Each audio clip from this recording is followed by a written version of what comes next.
আসসালামু আলাইকুম। আজ আমরা বাগেরহাট জেলার ঐতিহ্যবাহী ৭ গম্বুজ মসজিদে এসেছি। আশেপাশের দৃশ্য খুবই সুন্দর।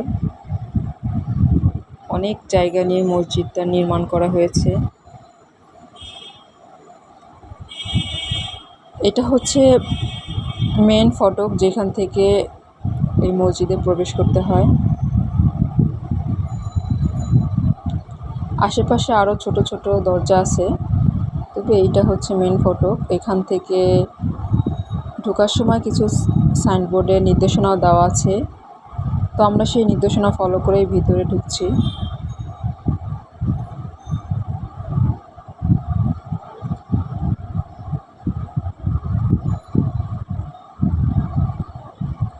মসজিদের ভিতরটা আসলে যেরকম থাকে, এখনকার মসজিদগুলো অনেক জমকালো চাকচিক্যপূর্ণ ডেকোরেশন থাকে ভিতরে। এই মসজিদে তেমন কিছুই নেই, তেমন এসি নেই, কিন্তু ভিতরটা খুবই শীতল, কোনো গরম নেই ভিতরে। আমাদের মনটাই যেন শীতল হয়ে গেল, সাথে শরীরটাও, মনটাও।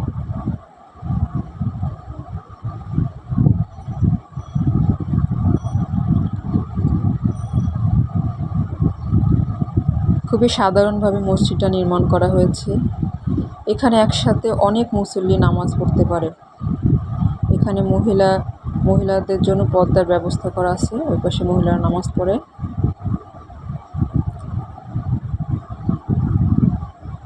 এখান থেকে আমরা সামনে যাচ্ছি।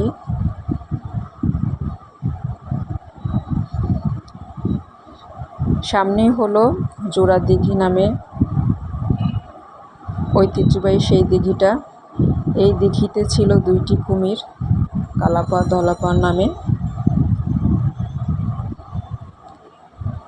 এখন অবশ্যই কুমির 2টি নেই। অনেকে এখানে মানত করে কুমিরকে খাওয়ানোর জন্য মাছ মুরগি অনেক কিছু দেয়, অনেকে গোসল করে। এখানে তারপরে আমরা আসলাম হযরত খাজা খান জাহান আলীর রওজা মুবারক শরীফে। তো এখানে এসে আমরা ওনার রওজা মুবারক জিয়ারত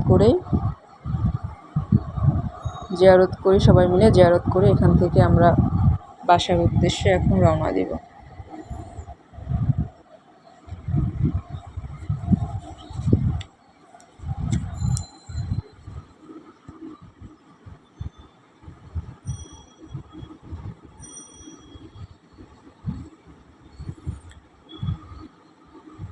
আল্লাহ হাফেজ।